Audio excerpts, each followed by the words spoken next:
RAM Webcom, alternativa, independente. Fala galera da RAM Webcom, tudo bem? Estava fazendo uma versão diferente agora do programa O Grito, RAM Metal Connection, fazendo uma mistureba aqui da RAM Webcom, tá certo? Hoje, uma banda lendária, né, do heavy metal brasileiro, né? Salário Mínimo. Galera, muito obrigado antes, né, pela participação, atender o nosso convite. Sim, prazer. Essa gravação aqui é feita numa sexta-feira, então na sexta-feira o pessoal quer estar, né? Quer estar no bar, bebendo. Eu queria beber. Estou saindo daqui, todo mundo convidado. Com um churrasco e uma cerveja. Mas então, vocês podem acompanhar, tá, esse quadro meio podcast na nossa programação no www.ramwebcom.com, através do YouTube, né? Estaremos disponibilizando o vídeo, né, para vocês. E também vai rolar isso no programa O Grito. Então todas as plataformas da RAM Webcom estará disponível, ok? Vamos lá. Pessoal, banda Salário Mínimo, quem conhece um pouco, né? RAM Webcom tem essa bandeira de fazer uma linha alternativa, mostrar as músicas fora, né? Música do underground que foge um pouco do padrão, né, do que é do Brasil. E quem conhece um pouco sabe, né? A banda Salário Mínimo, uma lenda do heavy metal, hard rock, né? Você se define assim? Sim, hard and heavy. Exatamente. Hard heavy and roll. Fazer uma pergunta aqui. Em 84 você saiu na coletânea Baratos e Afins, né? Sim, o SP Metal. Isso, foi muito importante, né? Para vocês. Fala um pouco da importância dessa coletânea, né? Para a banda do SP Metal. Né? Essa abriu as portas para o metal nacional, né? Até então tinha o disco do Stress, que foi considerado o primeiro disco de heavy metal do Brasil, e na sequência o SP Metal. Foram muito próximos um do outro, mas como São Paulo tinha uma força muito maior no heavy metal, muita gente fala que o SP Metal foi o primeiro. Vendagem absurda na época, 18 mil cópias assim em questão de um mês, 2 meses. Próximo do Rock in Rio, foi lançado estrategicamente, o primeiro Rock in Rio.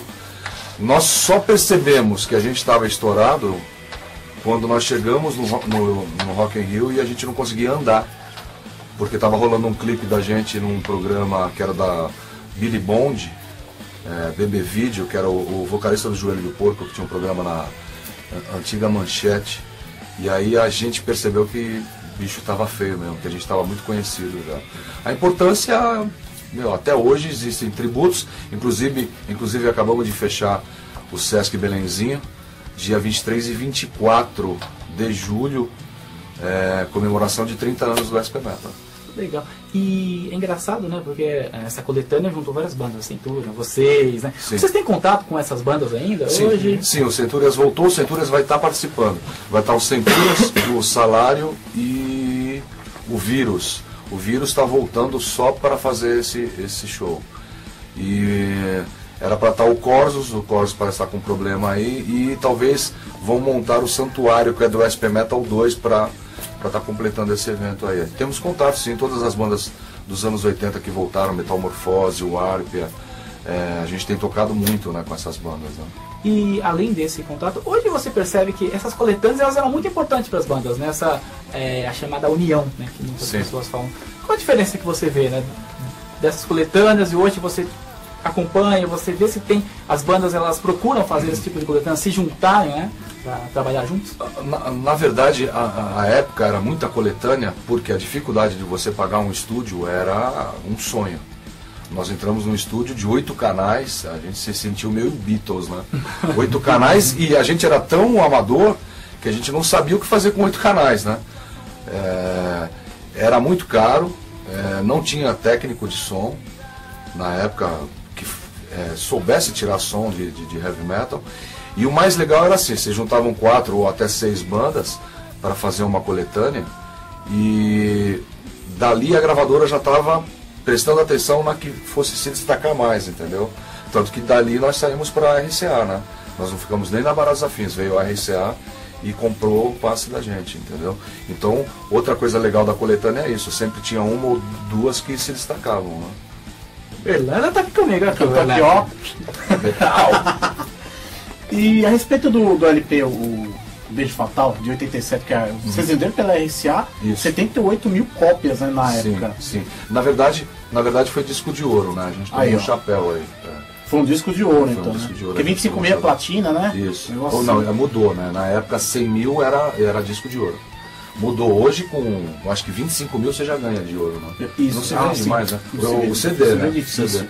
O CD, né? Hoje com 25 mil você já ganha disco de ouro. Verdade. E como que é a relação com o público no que diz respeito à divulgação desse trabalho? Olha, cara, você diz assim, teve algumas rejeições, talvez, não é isso? Não, Alguma coisa? como que tá hoje a relação, assim? Como que foi? Como foi ou como... Como é hoje? Então eu vou falar um pouco como foi. Como foi impressionante, né, cara? Uma gravadora grande, fizemos 40 programas de televisão em 30 dias. Inclusive o Bozo. bacana. Inclusive Bozo, Silvio Bozo aí, ó. Santos, Mara, Bozo é o mais- Angélica, e aí por diante, fazendo o nosso som, heavy metal, a gente usava também umas roupas bem parecidas com a do Iron Maiden, tudo coladinha, e tinha cara que ficava de nariz torcido, por isso que eu pensei que a sua pergunta era em cima disso. Só que aquele cara que fala, pô, eu te vi no Silvio Santos, ele tava no show. Entendeu? Isso que era o mais legal. Não viu à toa, né? Agora, quanto a hoje, o vinil foi relançado em 2002, em CD. Ele é o grande boom da gente, não tem jeito. A gente tenta lançar outras coisas, mas é impressionante, cara. O mais impressionante, a minha esposa tá ali. A gente fez um show no Carioca Clube, tinha 1.600 pessoas. E a gente está junto há 2 anos. E ela ficou impressionada com a idade do público. Tem público de 14, 15 anos, pô, não estavam nem no saco do pai ainda. Né? Que a galera busca também. Como é que eram as bandas do passado? Como é que era? Qual banda que, né? Que... Então é impressionante. A gente já pegou 3 gerações, cara. Eu já peguei cara assim de 60 anos no show da gente, com um filho de 25 e com um netinho já, cara. Muito louco. Cara. Bacana. É legal isso daí. E você, Diego? Deixa eu perguntar pro Diego aqui. Pro Diego. Você já é dessa nova, né, da segunda fase, né, do salário mínimo. O Diego já está comigo há 9 anos. 9 anos. Vocês votaram em 2002, né? 2002. Né? E aí, como é que é essa, exatamente o que ele falou nessa questão da repercussão do público, né? Como é que você sente isso? Olha, você já é de outra geração. Pra mim isso é, como não sou fã, eu comecei eu já ouvia, e quando surgiu o convite, eu não acreditei. Quando eu vi ele dentro do estúdio também é a mesma coisa, pra mim é impagável. Às vezes tem muitas reações do público que me deixa sem palavra. Me deixa também sem reação de falar, eu não tô acreditando nisso, sabe? E pra mim é muito, muito honroso estar numa banda com o nome que tem, né, com pioneira no lance do heavy metal, da cena aqui. Então pra mim é gratificante demais. Ô, China, deixa eu te perguntar uma coisa. Nos anos 90, né, o Salário me deu uma pausa, né? Sim. E voltou. Você tocou na banda Extravagância, né? Isso. Qual é a importância que esse projeto teve na volta, se é que teve, né, do Salário Mínimo? Você absorveu alguma coisa, fazer coisas diferentes te ajudou? O Extravaganza era bem hard rock. Tinha outro guitarrista que era muito famoso também, que era o Mika, que era do Santuário. A gente é parceiro desde os 13 anos de idade. Eu aprendi muito, até a forma de cantar, o tom era muito mais alto, né? Me tornei um vocalista até que bem mais versátil, bastante balada também. Um público totalmente diferente, né? O Simplesmente Rock, ele é quase uma mistura, bateu no liquidificador Salário e Extravaganza. Então eu puxei bastante coisa do Extravaganza. Foi um projeto bem bacana, cara. Numa época errada, né? A gente era muito boa pinta, bem vestido e tava todo mundo ao contrário, todo mundo sujo. Era o grunge, né? Era o grunge, mas foi muito legal, cara. Foi uma estrutura muito grande, maior do que a do Salário, investimento de grana muito forte, mas a gente não conseguiu, a gente ficou só no sul, Santa Catarina, Rio Grande do Sul, Paraná e São Paulo. A gente não, o salário mínimo é muito maior, né? O salário mínimo é muito grande, demais, né? É muito grande, é uma coisa impressionante, bicho. A gente tinha um mapa passado pela RCA, então a gente fez recentemente, já faz uns 4, 5 anos que a gente fez o primeiro em Minas, da volta. Foi. No Roça. E eu ainda falei para eles, Minas Gerais estava no mapa. Minas Gerais e Brasília, a gente não tinha uma expressão de venda muito grande. A gente fez, Minas Gerais tinha 5.000 pessoas, cara. Foi aquele evento do Rosenberg. Foi coisa de louco, assim, uma loucura. Você já deu o gancho para minha próxima pergunta, né? Muitos, né, falam que os anos 90 foram o divisor de água no heavy metal, né? Na época, o metal acabou, enfim. Como é que vocês passaram por essa transição, né? Você acabou de citar que o grunge, né? Tava nos anos 90, tava bombando. E como é que vocês passaram por isso para em 2002 vocês voltarem e como é que foi, né? Foi uma época meio apática, né, cara? Porque ou você fazia aquele tipo de som moda, ou você ia pro cover, os nossos amigos todos indo ganhar muita grana no cover, se ganhou muita grana no cover. Hoje tem muita banda de cover, mas o cara vai por troca de cerveja. Naquela época os caras ganhavam muita grana mesmo, né? Tinha o Guns N' Cover, todas essas bandas que tinham até um certo apoio das gravadoras. Mas acho que foi não marcou, nada foi marcado, né? Os anos 90 foi um ano meio... Aí depois começou o Remember, né, cara? Voltando tudo em 2000, lá fora, começou lá fora, né, a voltar. Aí tiveram a ideia de começar a chamar as bandas aqui, e eu acho que foi legal a volta de 2000 pra cá. Mas assim mesmo, eu acho que tá todo mundo perdido, né, cara? Ninguém sabe o que fazer. Você tocou num ponto interessante, a questão das bandas covers, né? Muitas bandas reclamam que as bandas covers tiram espaço das próprias, né? Qual é a relação? Vocês tocam com cover em eventos, né? Qual é a relação que vocês têm, né? O Diego, inclusive, tem uma banda cover. Cara, é complicado. Eu falo muito no Face, em outras entrevistas. De vez em quando eu machuco até alguns amigos meus. Se eu pudesse, eu não tocaria nem com banda cover, né? Eu sou contra ter uma banda de cover no evento que a gente toca. E eu acho que tira espaço, sim. Só que o Brasil é aquilo que a gente estava falando lá embaixo. O Brasil é um país muito estranho, né, cara? As pessoas... Elas não querem ter tempo de pensar, parar para pensar. Eles querem tudo pronto, curtir o momento, voltei para casa bêbado, ouvi um cara que acha que é o Axl Rose, sabe, umas coisas meio malucas. E lá fora é o contrário, né, cara? Lá fora você vai prestigiar um trabalho novo para conhecer um produto novo, né? Então eu tenho esse certo bode com cover por causa disso daí. Eu acho que não acrescenta em nada, cara. Antes eu lembro eu dou mais valor para um cara que trabalha num banco, se ferra pra caramba, mas vai lá e grava a música dele. Antes eu lembro que o pessoal usava o cover como transição, né? Tinha uma banda cover, aí colocava uma música por bateria, compondo aos poucos. Hoje não, né? Parece que houve uma acomodação, né? Eu acho que você acertou isso. É preguiça isso, cara. Preguiça, falta de informação, falta de cultura. Eu discordo de vocês. Não é acomodação, não é preguiça nem nada. Porque se fosse acomodação e preguiça, eu não estava tocando no salário, que é uma banda de seu próprio. Ficaria ganhando dinheiro só com cover. Porque você sabe que a situação de ganhar dinheiro com heavy metal no Brasil nunca funcionou e não vai funcionar tão cedo. Mas o cover também a questão de cover é assim. O cover também hoje, o cachê de cover é ridículo, né, cara? Depende do que é ridículo pra você. Mas enfim, a questão não é essa. A questão que eu tô falando, depende de...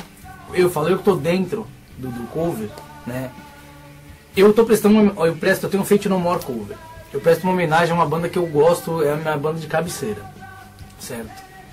E eu tava falando, não toma espaço de ninguém. O sol brilha para todo mundo. Não adianta você querer montar sua banda agora e você querer tocar para 300, 400 pessoas. Se você não trabalhar, se você não divulgar, você não vai chegar a lugar nenhum, você tem que trabalhar. Hoje em dia tá acomodado, por quê? Por isso que a gente fala, por que não vai show e cover tá lotado? Tem gente que não sabe nem que você tocou. Por isso vai tocar para amigo, beleza. Você tem uma pessoa... No próximo show da sua banda de som próprio, vai ter duas, porque a pessoa vai falar gostei. Aí assim vai multiplicando. Pode perguntar pra ele quanto que eles trabalhavam pra chegar onde chegaram. Até chegar. Mas não adianta. Acomodado é quem sente e fala, vamos, beleza, tá bom assim do jeito que tá. Se você não correr atrás, queridão, não vai cair no colo. Então não é questão de tomar espaço. O dono do bar, você vai num bar que tem a proposta de cover, a semana inteira você vai querer colocar uma banda e querer ganhar, o cara vai falar, quem que é você? A diferença é colocar uma banda de nome no bar. Aí o cara fala, não, beleza, quanto que é o cachê de vocês? A história muda. Vai pegar uma banda que o cara não conhece, o cara vai pagar o mesmo cachê que ele paga uma banda que conhece. Mas é um longo... Entendeu?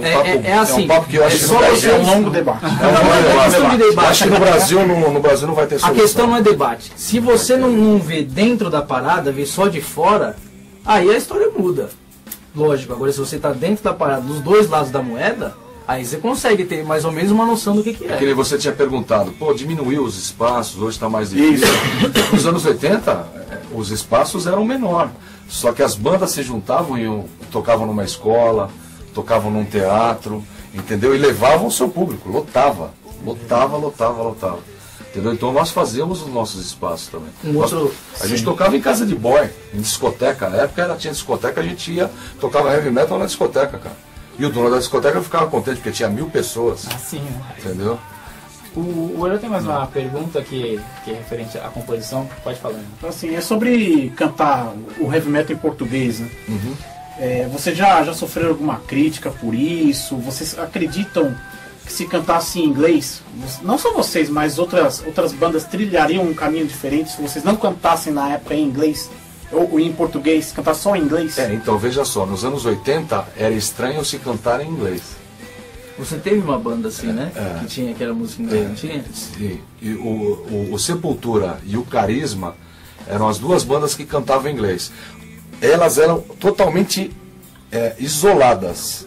As bandas cantavam em português. Eu sou um cara lutador pelo rock em português, né? Eu lutei minha vida inteira pelo rock português e acho porque eu acho que o heavy metal ele tem uma mensagem pro povo dele, entendeu?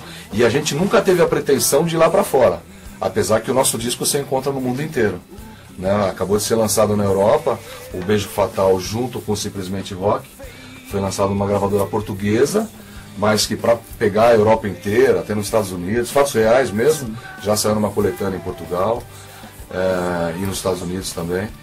Então, nos anos 80 era totalmente estranho se cantar em inglês. Olha só. Entendeu? Se a gente quisesse ir para fora, eu acho que a gente tinha que cantar em inglês.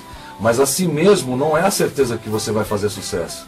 Aí eu vou ter que ser obrigado a contar toda a história do Sepultura aqui. O Sepultura deu certo porque o cara saiu com a mulher certa lá fora, entendeu? Foi por isso que deu certo. O Dr. Sim se investiu muita grana pro Dr. Sim rolar lá fora e acabou não dando certo. E quantas outras bandas que cantam em inglês não deram certo? Tem o Angra, Xamã, Japão, né? O André Matos que também é muito conhecido lá fora. Mas o caso do Sepultura, que todo mundo fala que foi o que abriu as portas, ele casou com a mulher certa que conhecia todo mundo e eles eram boa pinta pro som que eles faziam um som direito pra caramba e não deu certo. Antes deles, teve uma banda chamada Cérbero, foi primeiro do que eles, era a maior banda de thrash metal do Brasil, cara. Coisa mais impressionante que eu já vi na minha vida. Eles punham Sepultura no chinelo, qualquer cara dos anos 80 vai falar isso pra você. E eles foram antes do Sepultura e não deram certo. Entendeu? Tá no momento certo, não dá certo. Respondido. Isso aí. Eu queria que você falasse, já para finalizar, né, o single Fatos Reais, né, de toda a polêmica que deu e referente à repercussão, né? Você mesmo falou dos veículos de comunicação e tudo mais, né? Falar um pouco da história desse single, da música. Fatos Reais foi uma sacada que a gente teve de fazer, lançar antes da Copa, né? Então é uma música que fala mal pra cacete da Copa, tudo que ia acontecer. E aí a gente fez um vídeo que ficou legal pra caramba. E aí acabou dando uma puta polêmica. A Rede TV comprou a briga, passou na Rede TV. E aí começou, né? Porque tem um lance político pra caramba a música, né?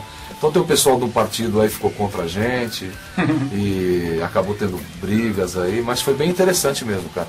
E é a cara do novo Salário, tá? O Salário tá saindo mais ou menos nessa pegada, tá bem porrada mesmo. E, voltando às essências. Porque o Simplesmente Rock é um pouco mais pop mais hard, né? É bem mais hard rock do que heavy. A gente tem as duas coisas, né? O heavy metal e o hard rock a gente gosta muito. Então a gente está voltando de novo às origens, está bem porrada mesmo, moderno.